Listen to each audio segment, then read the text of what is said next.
Hello, good evening, and welcome to the Super License F1 podcast. My name's Rodney. My name is Zach. For now, F1 for now, Zach. The topic for now is Formula One. Finally. But how much longer? Well, who knows? Stay tuned. It sounds like we're going to bring about the end of Formula One somehow. We might bring about the end of podcasting. yeah, exactly. We'll ruin it Or for have we everybody. got ideas? Yeah, that's right. Are you excited, Rod? We are here at the birth of a new Formula One season. So much to talk about. Will the last year's winners be this year's losers? Will the new people be fast and good, or will they just be not newsworthy after the first Complete little while? grid swap. Championship predicted for Williams. Oh, we should do predictions later as well. Absolute wooden spoon, Red Bull, clearly. And, Yes. when we have world champion Logan Sargent drinking tears of Max Verstappen, it'll be a glorious day. You just said the words Logan Sargent, and I'm like, who the fuck is Logan Sargent? And I joked before the show that I very quickly have to bring up the teams and the drivers because I'm like, oh no, do I know them all? How has this happened so fast? Like, are we suddenly back? It's going to be at a Formula One season, One's but yes, Logan first Sargent. rookie world champion. Yes, I'm pretty sure didn't I have him in a quiz last year and his middle name was Carter or something like, of course it had to be. It was something. Oh, really something like easy, that. like Yeah, that. exactly. Yeah. Carter or Well, Hunter. look. It might be Hunter. Hunter could be right. It Where could is have. his These are good laptop areas for us, I think. These are good line and length. Yes, we were talking before we started. What are we actually going to talk about today? And then we realized, well, testing's done. The season's about to start. We should probably get around to doing that pre-season show we always do. So we're here to talk about testing, liveries, the general news and the general vibes, whether they're fucked or whether they're hot. This is what we're here to work out. And so it'll be a nice, easy breezy, easy peasy. My daughter's new favorite phrase, easy peasy. Everything's easy peasy. Very sweet, Papa. And you dropped it before the show too, which triggered it for me. But it's going to be an easy peasy show. That's what we're doing. Easy peasy, Pierre Gasly. Easy pre-season easy. Yes. Easy exactly. easy pre-seasy. There's the episode title. You were talking about episode titles. Easy pre-seasy. There we go. Done. I mainly care about the brand of the thing. Do we want to start with right there? In fact, we've got a few points each, and one of the things I've been kind of itching to talk to you about is the brand of Formula One, because it's big, man. This is a big deal. This is a big season where a lot of people have been watching Drive to Survive over the last few years.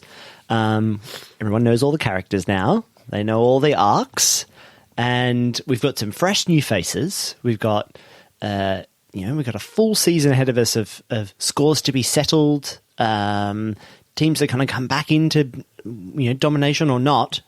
And so I suppose my question to you, Rod, is this like the high watermark for Formula One interests maybe in your life? What do you think? Nah. You don't think so? Okay, fine. That was easy. No, it's just Asked and being funny. answered. Yeah. Anyway, onto my topic now. Are we done? No, look, I think there's obviously some... I hate to say it this way because it makes it sound glib, but there's a little bit of artificial juicing of the interest going on, I feel, because last season was not particularly riveting, I wouldn't say, unless you were a very specific type of Formula One fan. I don't think that last season had broad appeal, and I feel like that, as the chaser to the Jaeger bomb that was, the end of the season before, I think that's probably left people with a few questions about Formula One and where it sits with them, especially the old guard, the old anoraks like us. So look, I'm not saying that there isn't perhaps a greater brand awareness or a greater general familiarity, but whether there's a genuine excitement, whether everyone's pulse is racing at the return of the Formula One season, I just am not convinced. Okay, that's interesting. An interesting news story I saw from Australia, from theage.com.au. The devil, you say? Yeah, I know. The Formula One Ladies' Day has ended because they have said that now this Formula One Ladies' Day. When you hear that sentence, you're like, oh, a day in the 4 days at Albert Park that is sounds lovely, celebrating women and all that kind of stuff. It's like, no, this was a lunch that would happen for all of the people whose partners were watching Formula One, and these women weren't necessarily interested in the cars or the racing. And now this day has been cancelled. This lunch has been cancelled because it turns out that other people, of different genders and sexes also enjoy Formula One, and maybe that time has passed for us to have a ladies' day that is specifically for them not to be watching Formula One, and so many of them actually want to go to the race. I think this is an interesting point purely because I had no idea that was still a thing that happened, which is kind of crazy to me, but also shows that there's something interesting, I think, in Formula One, which is that it's seeming somewhat, at least in its viewership and its audience, overcoming its gender stereotype of like, this is just for the boys. And I've never really felt that about Formula One. Obviously, there's not enough representation of women in the actual racing, in team management, principals, broadcast, especially as well, like commentators, all that kind of stuff. But I don't think that's necessarily impacted the... actually, that's a stupid thing to say. Of course, it's impacted the audience building. However, it seems like a more positive audience building has been happening around Formula One. There's more... I have a much broader friendship group now who have at least a passing interest in Formula One and could name some drivers and some races and like kind of know what's happening than I've ever seen before. And I know that's quite anecdotal, but the kinds of people who want to talk about Formula One to me now are very different to what it was back in the day. You know, when you and I really only started talking about Formula One months into having worked together, we didn't even know that we were both interested in the sport. Whereas now, I felt like you'd find out pretty quickly if you met someone new, if they're into Formula One or not. Does that ring true for you? I guess so. I could always find out. I mean, I do remember going to uni and watching, like sitting up late on Sunday nights watching Formula One, and then like, you know, you look at other people rubbing their eyes in the uni lecture halls on Monday morning, like, you too, right? Yeah, okay, cool. These are my people. Yeah, I mean, I think for sure Formula One wants to grow its audience and it's doing some of the right things to step in that direction. I was going to say it wasn't that many years ago that we had like bars set up at Albert Park with, I mean, I don't know what you would call them other than strippers, like serving drinks and dancing on poles and stuff. And now, thankfully, that's all gone, which is great. But look, yeah, I'm not saying we're not making steps in that direction, but I feel like you need all of those elements plus some electrifying on-track challenge at the front for wins. And I mean, Max Verstappen set a new record for race wins last season, so I feel like that's that key element. Without that, we're not actually going to see the lightning strike where we want it to, so we need that badly. But, yes, you know, I mean, the hope is obviously that you can sort of build this big sort of tower of tinder, and then when the lightning does strike, it just boom, erupts. That's what you want. Yes. Yeah, I like that. I think that makes a lot of sense. We're all hoping for that. Exactly. Have you got a topic to cover with me? Topic. I mean, we sort of brushed on this before we started recording, which was like, let's talk about the liveries. And then I said, yeah, but they suck. They're all boring. So, I mean, this could be a short one, but like, I feel like there's so many cars that if you just drop them on the track from last year, no one would really notice that much. The one interesting one that I saw was not even on like F1 News or one of these Australian sites that you frequent, but it was on like maybe LinkedIn or something that was like, this is the best brand integration I've ever seen. And it was have you seen this on the Williams car, the little battery thing? Oh, I have heard of this. Yes. So I can shoot you an image if you need it, but it's like the little air intake above the driver's head that's sort of circular. They've made it into like, I think it's an Energizer battery, and they're like, oh, cool, yeah, it is good. It makes more sense for Formula E or a sport where, I mean, I know that Formula One has had problems telling that story about the great technology and the battery and the turbo and the whatever. But, I mean, you know, that's the silver lining for that. But, I don't know, yeah, beyond that, it's like, that's the most interesting story from the liveries. Wow. Oh, and Mercedes is back in black. Yes, they are back in black. Everybody's really got like that matte finish. Funnily enough, I think like the Aston Martin, I don't know, Aston Martin are doing a lot of things right. They're hiring good people. They've got, you know, what I think are probably the best two drivers in Lance Stroll and Fernando Alonso, of course. You smush them together, I think you get a pretty high average quality driver. Just imagine that. That's a great mental image. Just them two smushing together. Well, quickly just ask Stable Diffusion to whip that up, and I'm sure we could get something going for some episode art. But I love that their car looks like something like from Hot Wheels. I love that it's not too many colors. It's instantly recognizable. Like they've built that brand so neatly that other than Ferrari, I think they probably have the most. It's obviously Red Bull too, but it's just so like.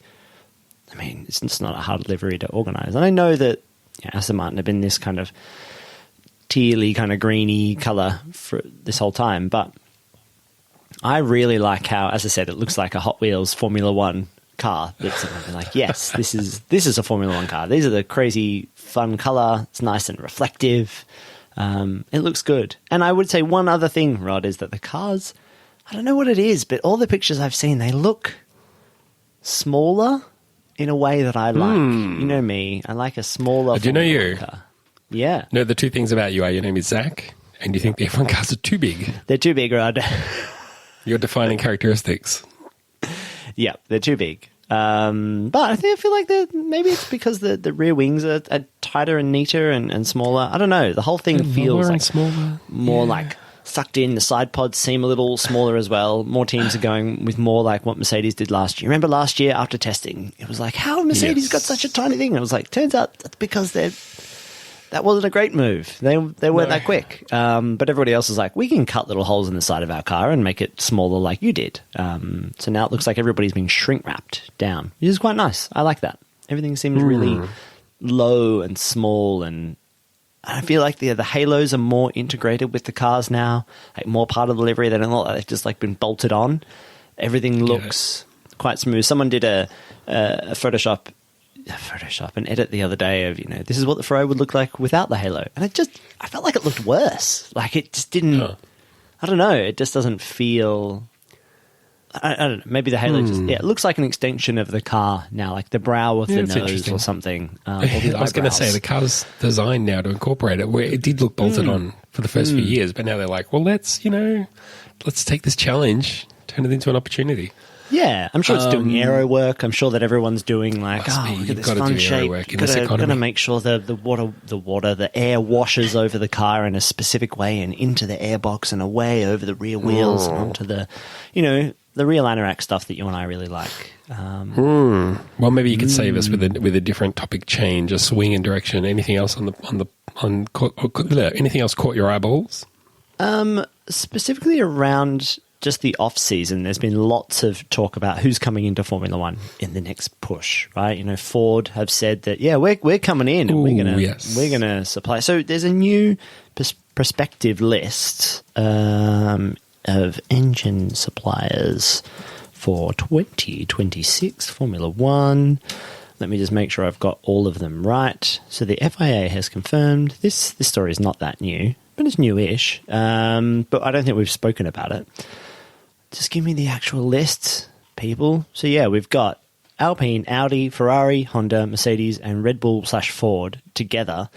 We're getting to a point now where, remember when there was a little period where it just felt like there was just two engine manufacturers? It felt like all three. And now we're going to have 6. That's almost one per team, almost-ish. A little bit short, but I suppose if you've got two teams that are basically B teams for their other teams, it's sounding very good. And starts... this is the kind of competition I think is going to make more and more sense, because I actually think the cars are going to, with spend caps, I think the cars are probably going to get more and more similar. And even looking at the liveries and the way the cars... I'm not seeing a huge amount of news around like, oh my God, did you see that Red Bull have come with this nose that is insane? I haven't really seen much around that, really. Or nothing that's really floated above all the other flotsam and jetsam of Formula One reporting.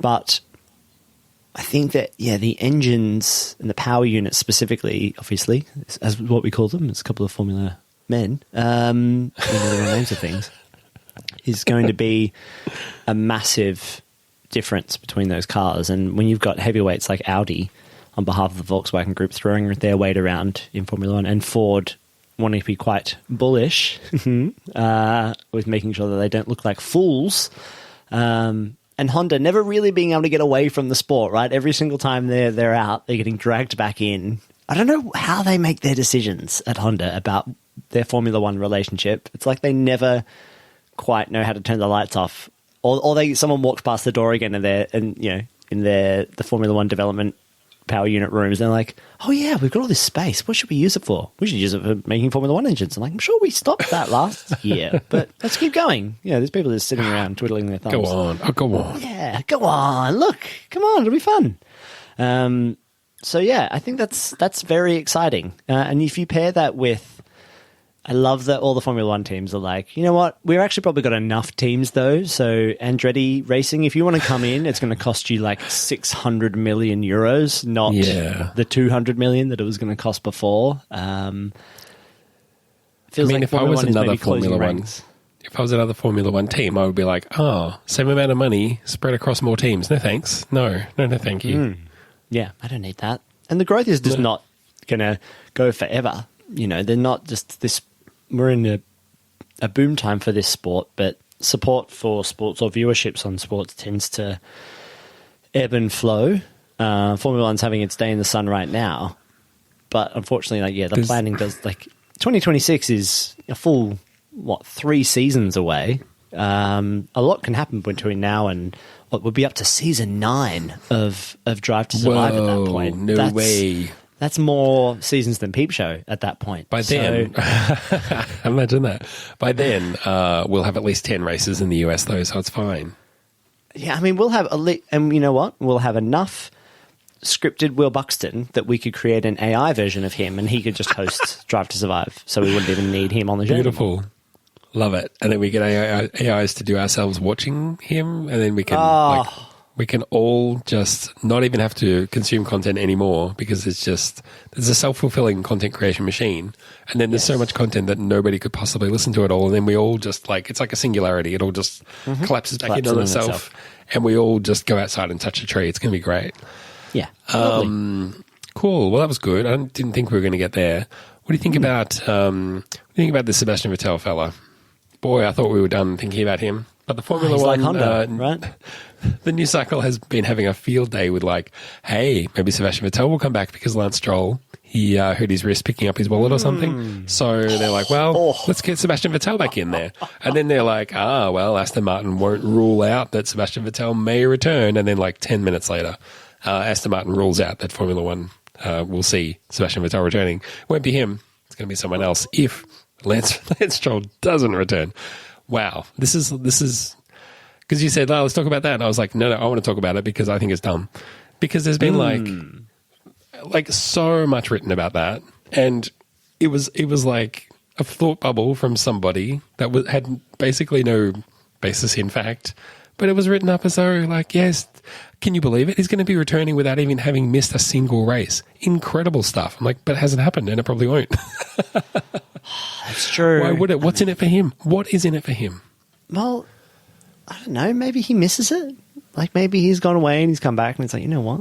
I wouldn't mind whipping around a Formula One car. Nico Hülkenberg's not available, Rod. So who did they even get? That's true. That's true. We have a crisis at the moment in Formula One because our go-to guy has come to. So who can we go to now? Ricardo? What's it called? Oh, yeah. No, is Ricardo the new Hülkenberg?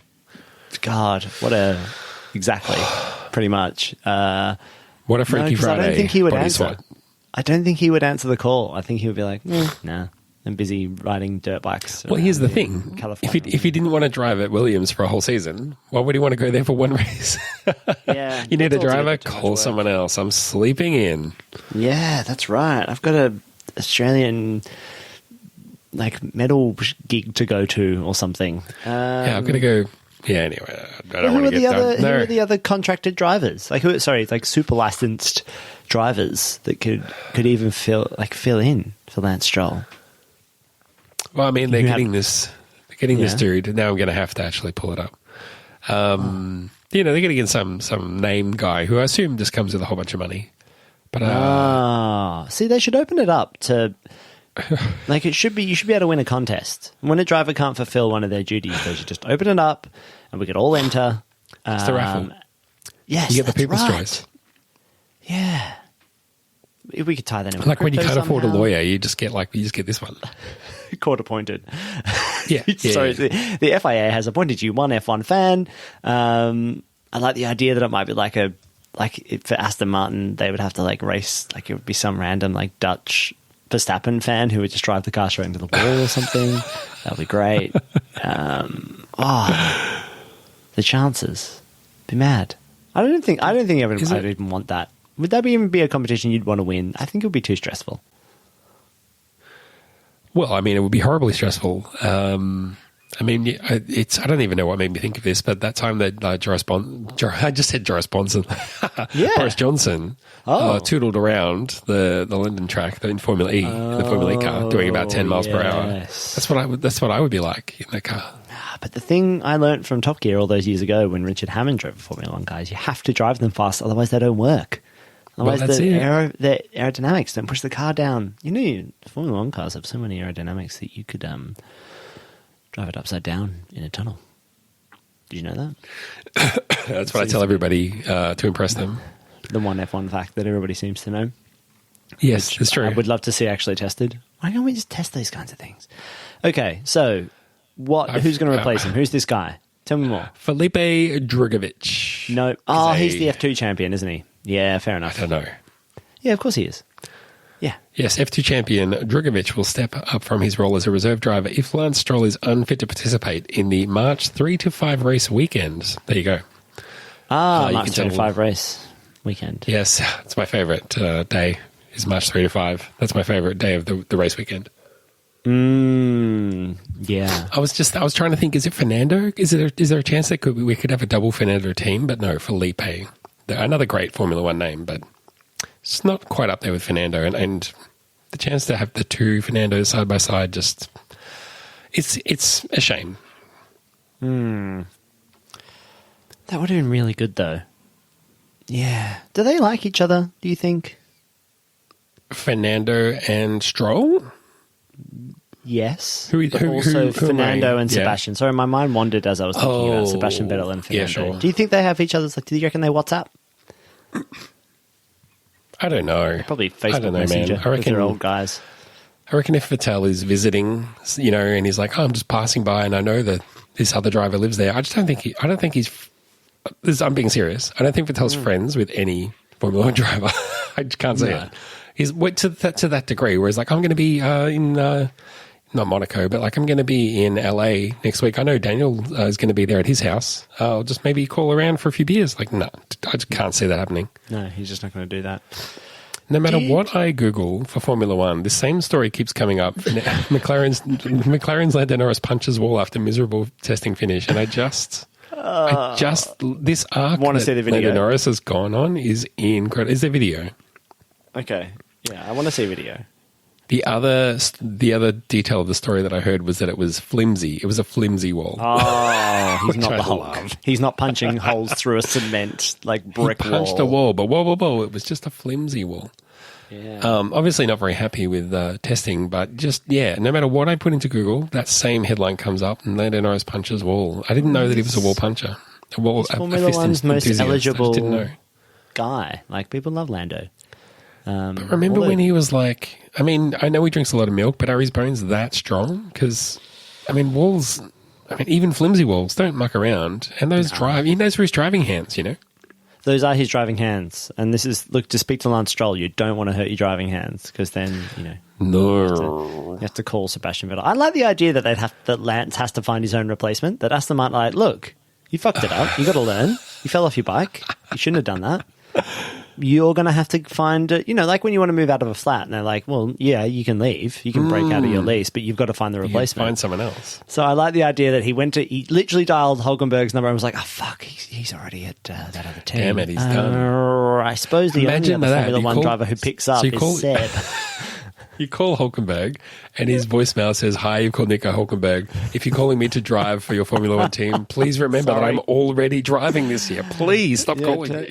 Turns out he already has a job.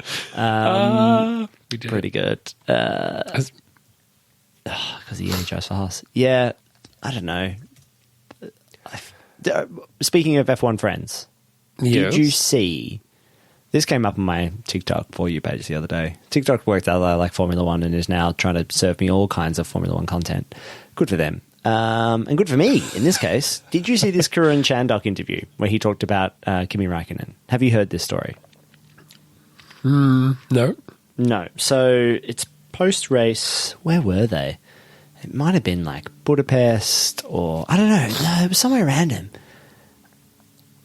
It doesn't matter. Wherever they were, right? It was post-race, and they had been out for a few drinks, and like separately, people are out and about, and then Raikkonen runs up, like they're outside this place. Raikkonen runs up to Karun Chandhok and goes,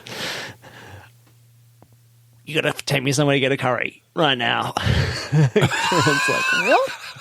First of all, I haven't spoken to him in like 10 years. And second of all, I don't know this city. Like, I don't know where to go. And then Kimmy grabbed him in a headlock. I was like, well, like something like, "Oh, you're useless then," or something like that. And then just ran off. Oh, I feel like I have heard that story now that you mention it. Oh, Kimmy, what are you doing, mate? Keep it together. I mean, I'm sure he didn't mean anything in that sort of dodgy sense, but... No.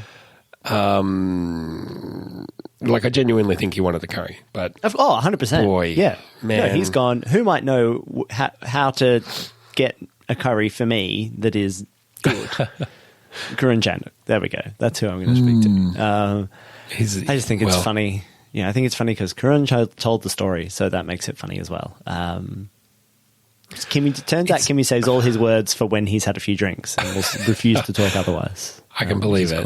I feel like anytime I've ever saddled up with anybody who was like, tell me the stories that nobody knows about these Formula One drivers. Like, tell me you must know all the goss, so tell it to me. Like, lay it on me.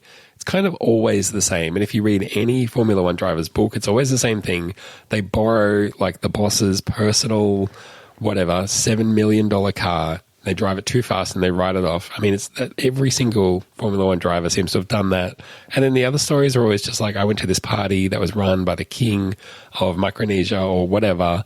And, he invited me to stay with him for a week. And, I lived it up. And it's like, well, cool story, bro. So relatable.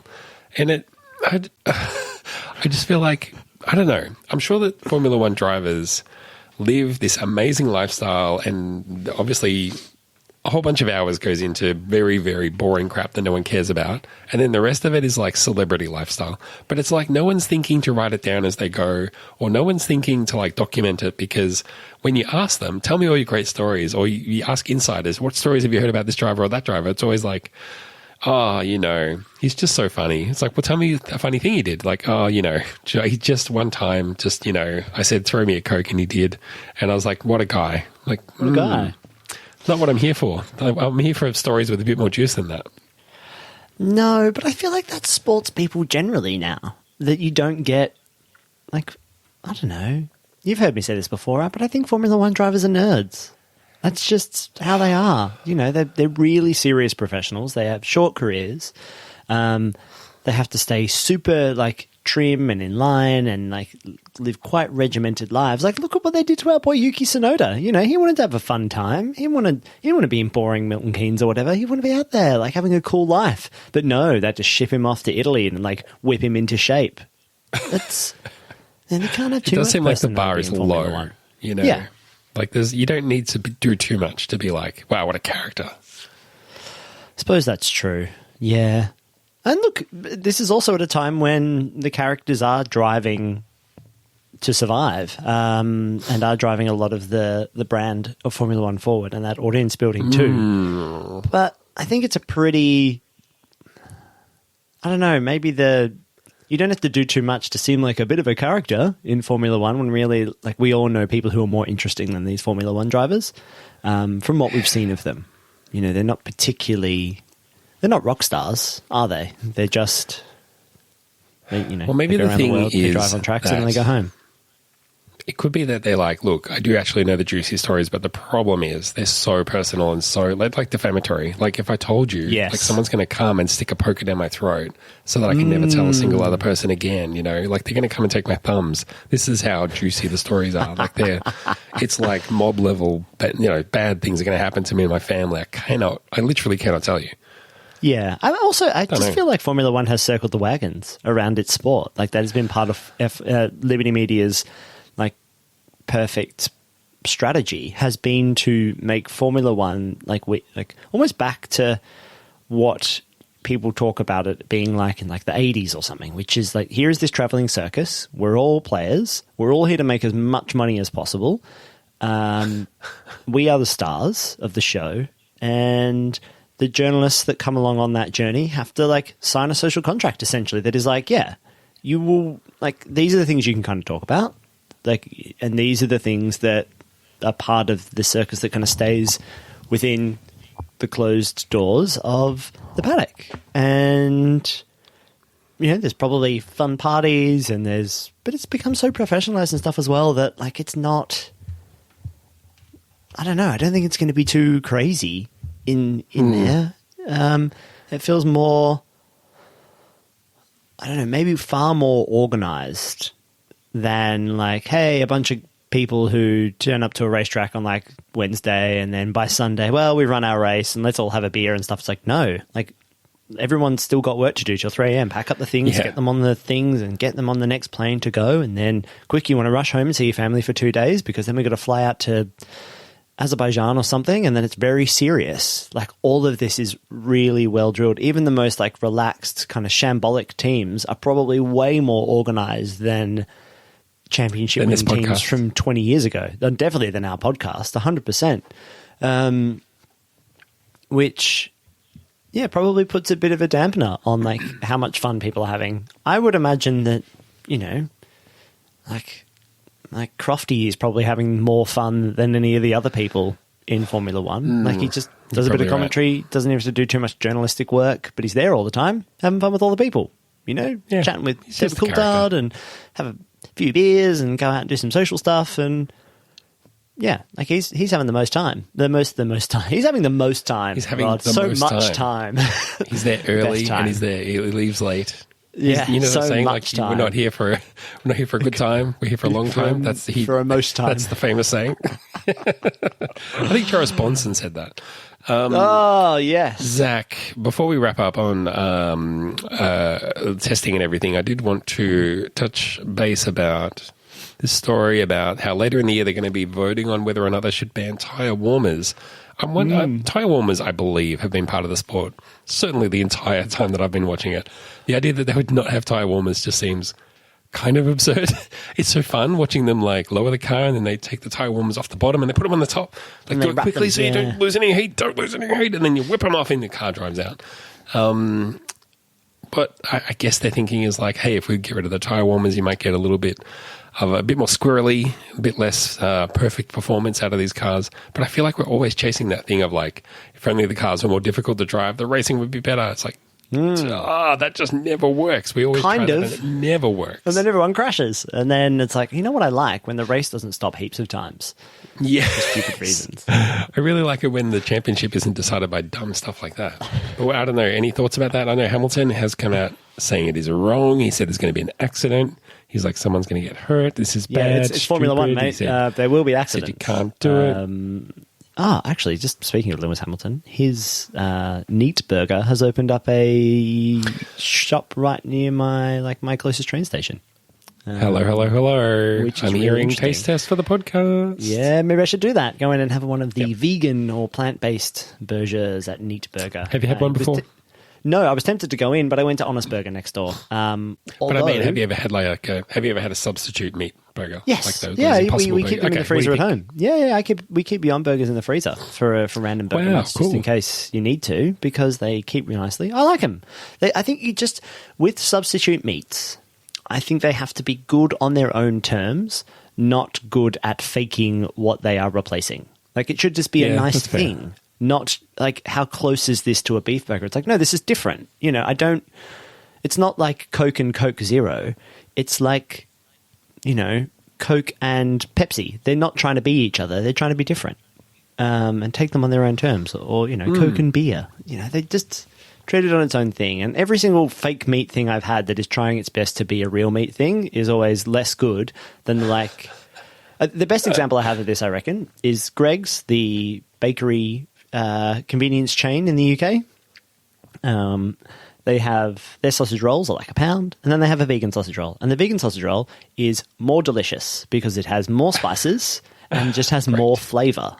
And it's just nicer because the normal sausage roll is just very plain pork sausage meat, and it is pretty flavorless.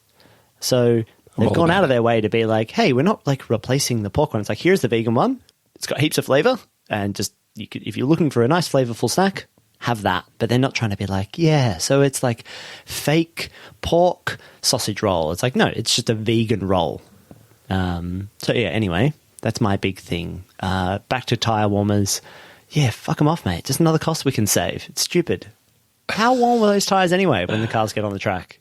Like, is it making a really big difference? I've never seen the Delta. Are you convinced that it's making a big difference? I feel like if they could make the tires warmer, they would. And I feel like they're doing everything they can, but they're pushing the limits of warming technology. Like, things can only get so warm. But I'm sure the drivers come out, and they still talk. The commentary always still hypes it up. He's coming out on cold tires. It's like, but I saw them pull the tire warmers right off. But it obviously does something, you know. It's not that I'm... Look, if you want to change it, fine. But, like, I always worry that we focus on these bullshit 1% things that are like, oh, this might make the racing better. It's like, everybody knows what you've got to do to make the racing better. Just do that. And you won't even have to worry about this. I know. It's such a fringe issue that it won't even make a difference. Yeah, and takes up airtime. Well, I'm sure Pirelli just need things to talk about, right? They're a big sponsor in the brand. They're always doing shit to try to get people's attention. It about themselves. Because they're like, we're going to have a new wet tire. You won't need to warm up. And it's like, we weren't thinking about that at all. And they probably get cold immediately anyway when they're driving in the wet, because they go on the wet. Like, they go on the cold water, you idiots. Maybe, yeah, you're right. I mean, maybe we'll do last impressions on testing and some predictions, and then we'll wrap this baby up. What do you reckon? Yeah, let's do that. So sure, seems like... go ahead. I've been looking at some summaries on Ted Kravitz's chats about who the good teams are. And Ted Kravitz's pre-season predictions are of, like, ranked for the season opener, ahead of the season opener, like Red Bull, Ferrari, Aston Martin, Mercedes. And that is the big call, is that he thinks that Aston Martin have made a big jump, and that's what everyone's been saying. That, wow, look at how good. They hired all these brilliant people and put all this money into this team, and it turns out they're actually good and fast. And they're a team to watch out for. So we might be in for maybe a little bit of maybe finally we're extending that group at the top into 4 teams and not just 2, we had 3 last season, I suppose, when it all kind of worked out for Mercedes when they had good weekends. But it does seem like we might be in for a bit more Fernando Alonso masterclass this season, and McLaren doesn't really seem like it's going very well for them. You know, the rest is all kind of, the midfield's always really close, but it doesn't seem like McLaren have necessarily hooked it up either. Feeling maybe the woes of last season with Mercedes as well, just not really getting the package right together. What do you reckon? Caught me right now, as yawning. Good one. Sorry, you bud. can't necessarily... This is the classic thing about the preseason. You can never read too much into testing, but boy, it looks like Red Bull are still fast. And, even if the other teams make a step, they've got a lot of work ahead of them if they want to rein them in. So, I mean, I worry that it's going to be another romp home for the old already bully. I guess the question will be Mercedes, Ferrari... Who can get the early jump? Who can get the points on the board, which will encourage the team to continue developing throughout the year rather than abandoning the year? And then who's going to be the surprise? Maybe it's Aston Martin, but I mean, they're coming off a bit of a poor form, so I just don't really know. I would probably put good money on Fernando Alonso to outscore Lance Stroll by a long way. He might double him in points. That would be one of my predictions, maybe. But what I wanted to... I mean, there's obviously the teams, and obviously the teams kind of sets the tone for, then those inter-team driver politics and battles. Old mates, Sergio Perez. I saw a quote from Christian Horner. This was like one of those things where you see the headline and you go, really? This is news? Christian Horner hopes that Perez builds on last season this year. Like, good. Yeah. I mean, this is just not even a story. This is just... You don't even need a quote to know that. But hopes team members do even better than previously. Yeah. Oh, okay, cool. Team hopes it can improve. Well, yeah. I mean, that's what the sun will come up tomorrow. Job is. I guess, will we see Perez sort of rise to the challenge, or will he be looking over his shoulder at old mate Aussie Daniel Ricciardo sitting on the sidelines and thinking, oh, he's going to steal my seat? Unlikely, but you never know. I wanted to pose a question to you Okay. about the following drivers and who you think is going to have the best season. Okay. Nick DeVries, Logan Sargent. Yep. Okay. Nick DeVries, AlphaTauri rookie. Yep. Logan Sargent, Williams rookie. Oscar Piastri, McLaren rookie, and Nico Hulkenberg. Out of those four drivers, Haas not rookie. who's gonna finish highest, but who's gonna have the best year. Oofa doofa. I think. Oh, it's tricky because between all four of them, I would say Hulkenberg and De Vries, especially Hulkenberg, he's a talented, experienced driver, and a bit like his co-driver Magnussen and Bottas as well. They know their way around these cars, and Yes. I think that will make them very steady. I think Nick De Vries, he's not a little baby. He's a grown-ass man, and He is. he's been racing a lot in a lot of different series and stuff. And I think that he will probably have a surprisingly good season. I think that's going to be tough on old mate Yuki, because I think Nick De Vries is probably just going to get handled with the car right away and be able to make it work and be really useful to the team, AlphaTauri. So I think he's probably going to have. I reckon he's going to have a pretty good season, but that doesn't mean that AlphaTauri is going to have a good season. I just think that Nick is going to be pretty good, but it's always tough down there because stuff happens outside of your control at the back of the grid. Crashes happen, people knock into each other, and it's just sometimes hard to get your own race weekend But sorted. you and I are refined Formula One viewers, and we can tell. Logan Sargent could be in the worst car on the grid next season, but he might have a good season. Yes. I think out of those two Williams drivers, though, I think Alex Albon has the higher chance of doing better than Logan Sargent, who has pay driver written all over him. And look, sometimes that Literally. works. Sometimes you're the Lance Stroll of pay drivers and you are okay. And other times, we'll get to the end of the season and be like, Logan, we hardly knew you. You're off. Next pay driver, from shipping magnate or, pharmaceutical company or petrochemical firm. Surely we're not far off a driver from Saudi Arabia or Qatar or Bahrain in Formula One soon. So I think that will be the next step for Williams. Yeah, I think you're probably right. Logan Sargent, one season. There's a prediction. He'll be... There you go. He won't be racing in 2024.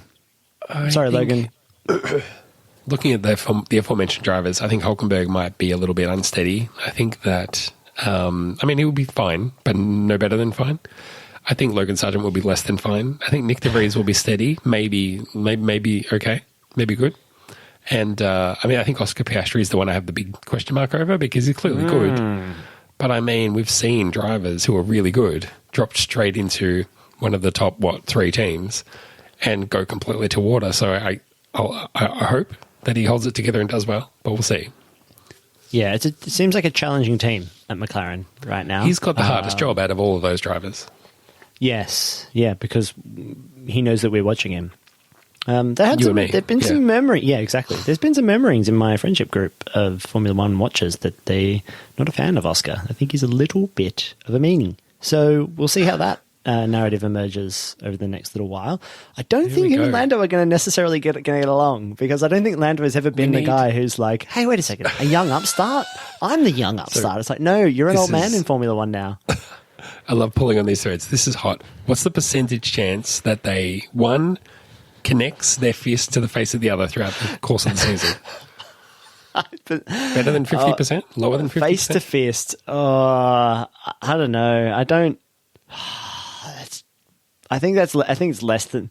If we go less than 50% on that one, let's just rank everything by more or less than 50%. I think less than 50. It's a coin shoving, toss. some polite shoving. Oh, a bit of shoving. All right. Yeah, some Playful, shoving jovial after. shoving? Yeah, Or after a qualifying. I think it's no. I think like, what the fuck were you doing there, man? Like, shove. Like, why'd you This f guy. my lap up, bro? Ah, yes. You were meant to give me a toe, man. Yeah, exactly. When instead you gave me the boot. Boof. Yeah, I think we'll see some shoving. I think we'll see some harsh words, especially from Lando, being like, he doesn't want it that badly. You really got to want it. I'm not here for a long time. I'm here for a good time. I'm not here to make friends. Those kinds of Crofty words. Yeah, exactly. The reverse crofty, they call it. The people are saying. Yeah, exactly. Maybe we should do this then. Let's just whip down the teams. Out of all of them, who do you think is going to have the best relationships? The best fun? Most... yeah. Hamilton, I imagine Hamilton Russell is actually going to be... I mean, the pressure's kind of... Not that the pressure's off. The pressure's always on, but they're not fighting each other really for a championship, I don't think. No. So, I mean, I think there's a chance for a bit of a pressure valve release there. It could be them. I was going to say probably the fewest words spoken to each other, Zhou Guan Yu and Valtteri Bottas, maybe. Yep. Even Nick DeVries and Yuki Tsunoda would be talking up a storm compared to those other two, I reckon. Yeah. Yeah, I think Nick DeVries would be very friendly, have a lot to say, be keen to have nice and cordial with Yuki. On this grid. I think Nick's going to be like, I can be the grown-up you need, in this team. Could be. Do you think DeVries is like a father figure for Tsunoda? Yes, or an uncle, or a big brother. Big brother's probably the one. He's a buddy. He's like an F1 buddy. Yeah. They assigned me Whereas to you. Pierre Gasly has everything about him beforehand his AlphaTauri, very much like only child.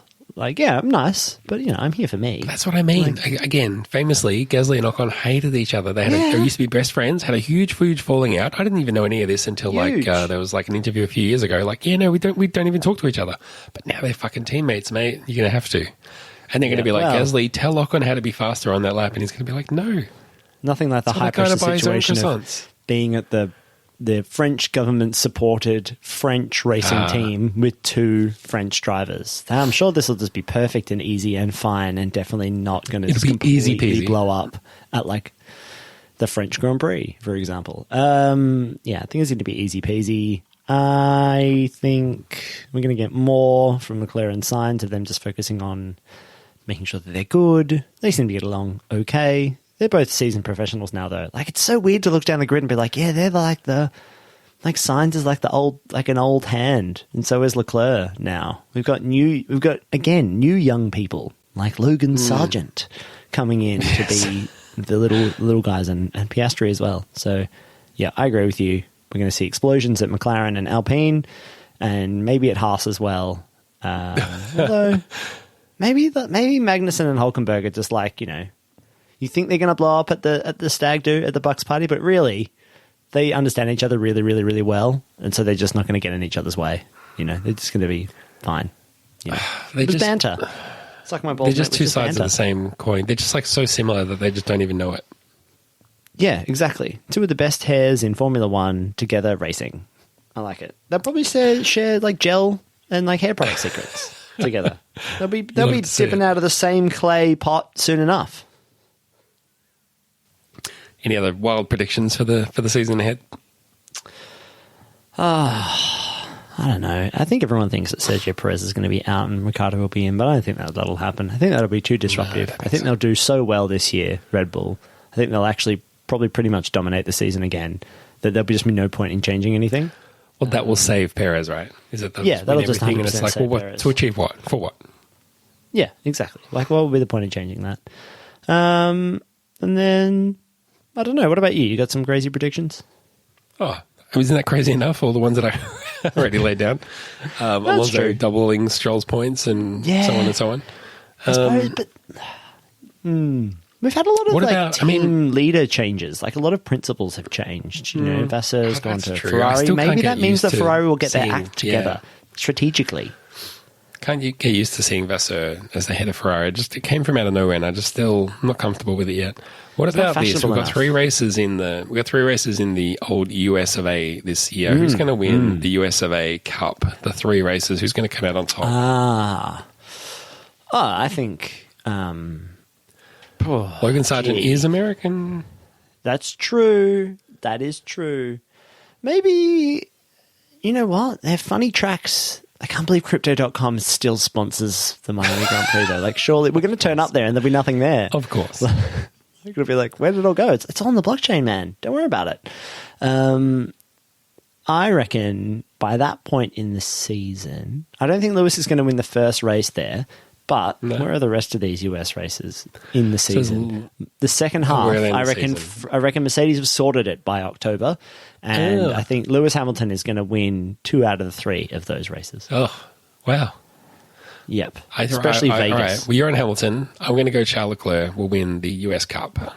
Okay. What people are calling the US Cup.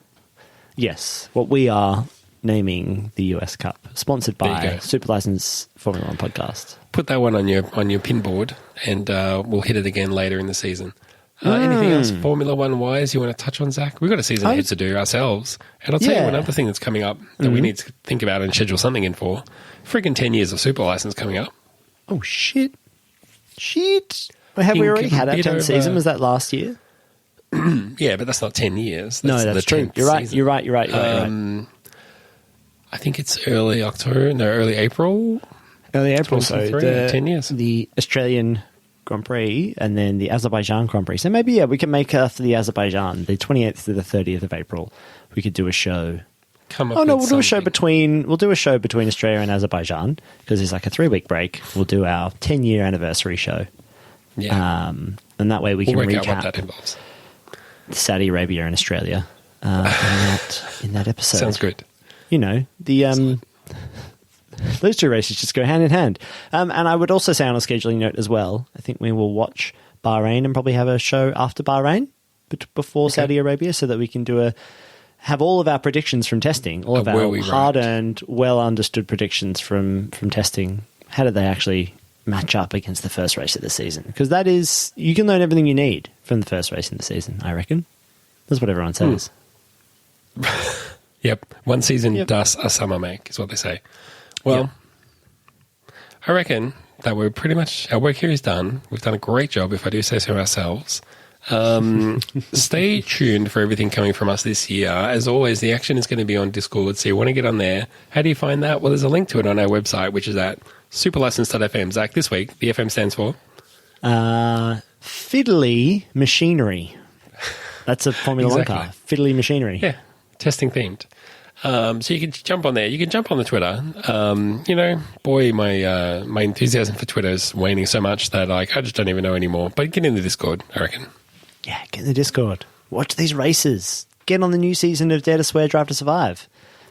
I haven't even watched any episodes yet, but I will be. Definitely soon. Let us know. I don't know that I'm going to dive straight into the new season, but let us know what you think of the new season. Good, not bad, worth watching. I'm not hearing great things. Hearing it starts off good, but then tails off real hard. But look, let us know. Get in the Discord and let us know. There is actually a Drive to Survive channel. Is that what it's called in Discord? A dedicated team, a room. I think it's called a channel. Jump in there and give us thumbs up, thumbs down, or your advice on how to tackle the season. And we'll come up with our content plan later, TBC. But stay tuned. Content flan. A delicious content flan. Yum. Maybe we'll rise or maybe we'll fall flat. Who knows? Yeah. All right. Cool. Well, this is how we wrap up the show. We say thank you to each other. Customary. I say to you, thank you. Thank you, Zach. Thank you. Thank you, Rodney. Oh, no, please thank you to you. I'm not doing this all season. And then the last thing that we say is I say that my name's been Rod. My name's been Zach. And then I say thanks for listening. We'll see you next time. Bye-bye. Bye. Oh, yeah.